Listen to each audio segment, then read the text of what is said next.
दोस्तों ये कहानी है एक ऐसे सर्जन की जिसकी बेटी के साथ रेप हो जाने के बाद वो उसके रेपिस्ट से किस तरह से बदला लेता है और वो उसके साथ क्या क्या करता है। जानने के लिए वीडियो को लास्ट तक जरूर देखना। तो मूवी की शुरुआत में हम रॉबर्ट नाम के एक सर्जन को देखते हैं जो कि प्लास्टिक सर्जरी करता है और किसी के भी जेंडर को चेंज कर सकता है, यानी कि वो किसी भी लड़की को लड़के में और किसी लड़के को लड़की में कन्वर्ट कर सकता है। इसके बाद हम बेरा नाम की एक लड़की को देखते हैं। अब असल में रॉबर्ट बेरा पर एक एक्सपेरिमेंट कर रहा होता है। अब ये एक्सपेरिमेंट एक इलीगल तरीके से होता है, तो इसीलिए बेरा रॉबर्ट के घर में एक खास जगह पर रहती है और इस जगह पर किसी को भी आने जाने की परमिशन नहीं है। इसीलिए बेरा अपना अकेलापन दूर करने के लिए मेडिटेशन करती रहती है। इसके साथ ही वो पुराने कपड़ों से अजीब तरह की डॉल बनाती रहती है। जब बेरा को यहाँ पर किसी भी चीज की जरूरत होती है तब वो वहाँ पर लगे कम्युनिकेटर का इस्तेमाल करके वो चीज मंगा लेती है और उसके पास वो सारी चीजें एक लिफ्ट के जरिए पहुँचा दी जाती है। इसके बाद अगले सीन में हम देखते हैं कि रॉबर्ट घर पर आ जाता है और वो यहाँ पर बेरा को कैमरे के जरिए देख रहा होता है, क्योंकि असल में बेरा जिस जगह पर रहती है वहाँ पर कैमरा लगा होता है। लेकिन एक दिन बेरा उस कैमरे को देख लेती है, जिसके बाद बेरा खुद को मारने की कोशिश करती है। इसके बाद रॉबर्ट उसके पास जाता है और उसे अपने एक प्राइवेट रूम में ले जाता है। इसके बाद हम देखते हैं कि बेरा रॉबर्ट से कहती है कि वो जिंदा रहना नहीं चाहती है, लेकिन रॉबर्ट उसकी बात को इग्नोर कर देता है, क्योंकि उसे लगता है कि अगर बेरा को खुद को मारना होता तो वो खुद को बहुत ही आसानी से मार लेती। इलाज करते समय रॉबर्ट को एहसास होता है कि बेरा की स्किन काफी ज्यादा मुलायम है, इसीलिए वो जानवरों का खून इस्तेमाल करके एक ऐसी स्किन बनाने में लग जाता है जिस पर ना ही किसी कीड़े का असर होगा और ना ही उसे काटा जा सकेगा, और इसके अलावा उस पर आग का भी कोई असर नहीं होगा। अब काफी ज्यादा मेहनत करने के बाद आखिरकार वो स्किन तैयार कर लेता है। इसके बाद वो उसे बेरा की स्किन से चेंज करने लग जाता है। इसके बाद रॉबर्ट उस स्किन को सबके सामने अनाउंस कर देता है। वो बताता है कि इस स्किन पर ना तो किसी कीड़े का असर होगा और ना ही एक्सीडेंट होने पर कोई डैमेज आएगा। इसके बाद ऑर्गेनाइजेशन का हेड उससे पूछता है कि तुमने ये एक्सपेरिमेंट किस तरह से किया है, और जब रॉबर्ट उसे सारी सच्चाई बताता है तो वो कहता है कि ये इलीगल तरीका है, तो इसीलिए तुम्हें ये सब बंद कर देना चाहिए। इसके बाद रॉबर्ट बेरा के पास जाता है और उससे कहता है कि तुम अब पूरी तरह से तैयार हो और तुम्हें अब किसी भी एक्सपेरिमेंट की कोई भी जरूरत नहीं है। रॉबर्ट की बात सुनकर बेरा को लगता है कि वो कुछ भी कर सकती है और वो किसी भी चीज के लिए पूरी तरह से आजाद है, इसीलिए वो यहाँ पर रॉबर्ट को किस करने लग जाती है। लेकिन रॉबर्ट ऐसा नहीं करता है और वहाँ से चला जाता है। इसके बाद हम देखते हैं कि रॉबर्ट अपनी मॉम को ये सारी बात बताता है। तब उसकी मॉम उससे कहती है कि तुम्हें बेरा को मार देना चाहिए, क्योंकि वो आगे चलकर तुम्हारे लिए कोई खतरा बन सकती है। लेकिन यहाँ पर रॉबर्ट अपनी मॉम की बात पर ध्यान नहीं देता है और वो उनकी बात काटते हुए कहता है कि हमें इतने सारे नौकरों की जरूरत नहीं है और हमें नौकरों को नौकरी से निकाल देना चाहिए। इसके बाद रॉबर्ट के कहने पर सभी नौकरों को नौकरी से निकाल दिया जाता है। इसके बाद अगले सीन में हम देखते हैं कि शेर का कॉस्ट्यूम पहना हुआ एक लड़का डोरबेल बजाता है और इस लड़के का नाम जैका होता है। जैका रॉबर्ट का सौतेला भाई होता है जो कि कुछ साल पहले घर छोड़कर चला गया था, लेकिन यहाँ पर उसकी मॉम उसे पहचान नहीं पा रही थी,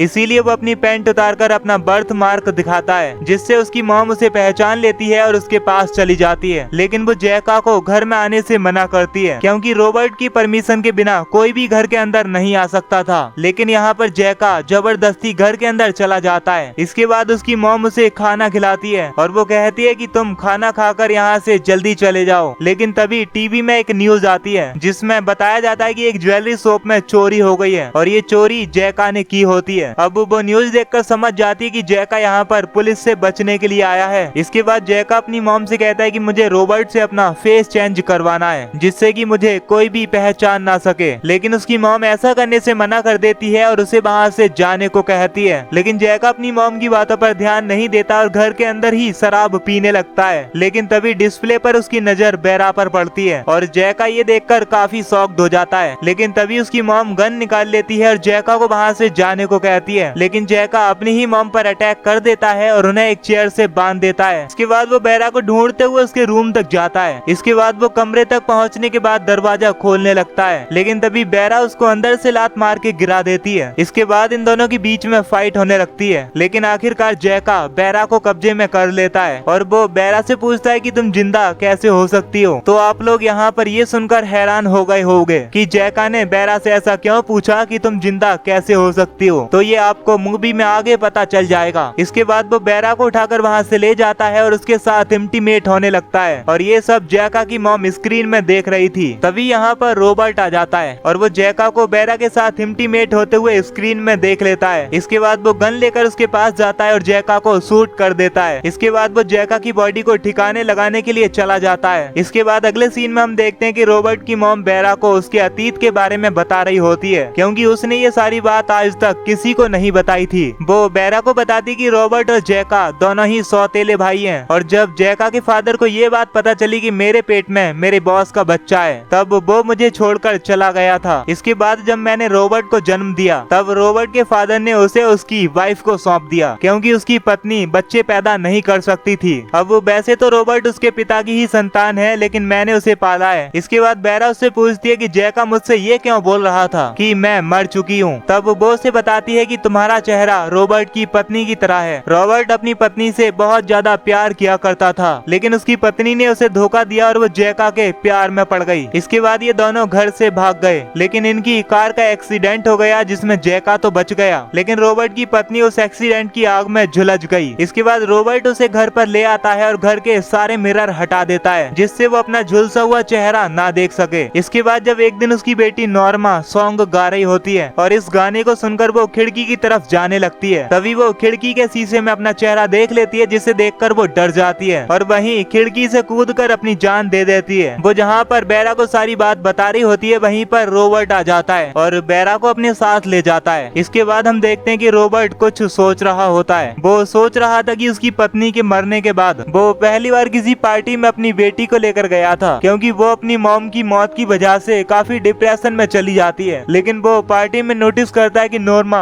पार्टी में नहीं होती है। इसके बाद जब वो उसे देखने के लिए बाहर जाता है तभी एक बाइक वाला उसके सामने से तेजी से निकलता है। इसके बाद वो अपनी बेटी को ढूंढने लग जाता है, जिसके बाद नॉर्मा उससे मिल जाती है, लेकिन वो काफी ज्यादा बुरी हालत में होती है। अब रॉबर्ट ये देखकर समझ जाता है कि उसकी बेटी की हालत उसी बाइक वाले ने की है। इसके बाद हम देखते हैं कि बेरा को भी एक सपना आता है जिसमें विंसेंट नाम का एक लड़का उसी पार्टी में नॉर्मा से बात कर रहा होता है और यहीं पर इन दोनों की काफी अच्छी दोस्ती हो जाती है। इसके बाद ये दोनों पार्टी से बाहर चले जाते हैं। इसके बाद हम देखते हैं कि नॉर्मा अपने कोट से परेशान होकर उसे उतार देती है, लेकिन विंसेंट को ऐसा लगता है कि नॉर्मा यहाँ पर उसके साथ इंटीमेट होना चाहती है, इसीलिए वो यहाँ पर नॉर्मा के साथ इंटीमेट होने लग जाता है। इसके बाद हम देखते हैं कि पार्टी में वही सॉन्ग बजने लगता है जो कि नॉर्मा गा रही थी। अब इस गाने को सुनकर नॉर्मा को अटैक आ जाता है और वो चिल्लाने लगती है। अब ये देखकर विंसेंट काफी ज्यादा डर जाता है, इसीलिए वो पास में पड़े एक पत्थर से नॉर्मा के सर पर अटैक कर देता है, जिससे नॉर्मा वहीं पर बेहोश हो जाती है। इसके बाद विंसेंट अपनी बाइक लेकर वहाँ से जाने लगता है, लेकिन रॉबर्ट उसकी गाड़ी का नंबर देख लेता है। इसके कुछ दिन बाद हम देखते हैं कि विंसेंट अपनी बाइक लेकर कहीं जा रहा होता है, लेकिन तभी रॉबर्ट पीछे से अपनी कार से उसे टक्कर मार देता है। इसके बाद वो बेहोश करने वाली गन से उसे बेहोश कर देता है। इसके बाद वो उसे अपने गैरेज में ले जाकर बंद कर देता है, लेकिन यहाँ पर विंसेंट को ये समझ नहीं आ रहा था कि रॉबर्ट उसके साथ ऐसा क्यों कर रहा है। इसके बाद रॉबर्ट अपनी बेटी से मिलने हॉस्पिटल जाता है, जहाँ पर उसे पता चलता है कि सदमे की वजह से उसकी मौत हो चुकी है और ये सुनकर रॉबर्ट को काफी ज्यादा गुस्सा आ जाता है। इसके बाद वो एक डॉक्टर से संकी साइंटिस्ट बनने का डिसाइड करता है। इसके बाद हम देखते हैं कि रॉबर्ट विंसेंट के पास जाता है और उसके चेहरे पर शेविंग करने लगता है। इसके बाद वो उसकी सर्जरी करने के लिए उसे अपने प्राइवेट रूम में लेकर आता है। इसके बाद विंसेंट की सर्जरी शुरू कर दी जाती है और उसे लड़के से लड़की में कन्वर्ट कर दिया जाता है। इसके बाद विंसेंट को वो सारी चीजें दी जाती हैं जिसकी जरूरत एक लड़की को होती है। हम यहाँ पर देखते हैं कि रॉबर्ट सर्जरी करके उसकी सारी चीजें बदल देता है, यहाँ तक कि वो उसकी आवाज को भी चेंज कर देता है। इसके बाद यहाँ पर सर्जरी का आखिरी टास्क शुरू होता है, जिसमें विंसेंट को बस एक लड़की का चेहरा देना था। इसके बाद रॉबर्ट उसे एक लड़की का चेहरा देता है और ये चेहरा किसी और का नहीं बल्कि उसकी पत्नी का होता है। इसके बाद हम देखते हैं कि विंसेंट अब पूरी तरह से एक लड़की बन चुका था और रॉबर्ट उसका नाम बेरा रखता है। इसके बाद रॉबर्ट बेरा को लेकर अपने घर पर जाता है, जहाँ पर वो उसे अपनी मॉम के साथ रखता है ताकि वो लड़कियों की सारी एक्टिविटी सीख जाए। अब इसके बाद बेरा को रॉबर्ट की फैमिली के साथ रहते हुए काफी समय बीत जाता है और यहाँ पर ये दोनों हस्बैंड वाइफ की तरह रहने लग जाते हैं। इसके बाद एक दिन बेरा रॉबर्ट की मॉम के साथ शॉपिंग पर चली जाती है और रॉबर्ट घर पर अकेला होता है। इसके बाद यहाँ पर रॉबर्ट का एक फ्रेंड आता है, वो यहाँ पर रॉबर्ट को ब्लैकमेल करता है। वो कहता है कि या तो तुम अपनी जॉब छोड़ दो या फिर अपना प्राइवेट क्लिनिक मुझे दे दो, लेकिन रॉबर्ट ऐसा करने से साफ इनकार कर देता है। इसके बाद उसका फ्रेंड उसे एक न्यूज़पेपर दिखाता है जिसमें विंसेंट की मिसिंग फोटो होती है। वो रॉबर्ट से कहता है कि इसकी सर्जरी हमने तुम्हारे ही घर पर की थी और जो कागज तुमने हमें दिखाए थे वो फर्जी थे। तभी यहाँ पर बेरा आ जाती है और वो कहती है कि वो कागज फर्जी नहीं थे, क्योंकि उन कागजों पर सिग्नेचर मैंने ही किए थे और ये सर्जरी मेरी ही मर्जी से हुई है। इसके बाद अगले सीन में हम देखते हैं कि रॉबर्ट बेरा से इंटीमेट होने को कहता है, लेकिन तभी बेरा उससे कहती है कि मेरी तबीयत खराब है। इसके बाद वो अंदर मेडिसिन लेने चली जाती है। इसके बाद बेरा अंदर से एक गन लेकर आती है और वो रॉबर्ट से कहती है कि मैंने आज तक बस तुम्हारे साथ प्यार का नाटक किया है। और वो इतना कहने के बाद रॉबर्ट को गन से शूट कर देती है, जिससे रॉबर्ट वहीं पर मारा जाता है। अब वो गन की आवाज सुनकर उसकी मॉम की भी आंखें खुल जाती हैं और वो गन लेकर रॉबर्ट के रूम में पहुंचती है, लेकिन यहाँ पर बेरा उसका पहले से ही इंतजार कर रही होती है। इसके बाद वो उसे भी शूट करके मार देती है। इसके बाद बेरा अपने घर पर जाती है, जहाँ पर वो अपनी मॉम को सारी बात बताती है और इसी के साथ ही मूवी यहीं पर खत्म हो जाती है। तो दोस्तों, अगर आप लोगों को मूवी के एक्सप्लेनेशन पसंद आई हो तो वीडियो को लाइक और चैनल को सब्सक्राइब कर लेना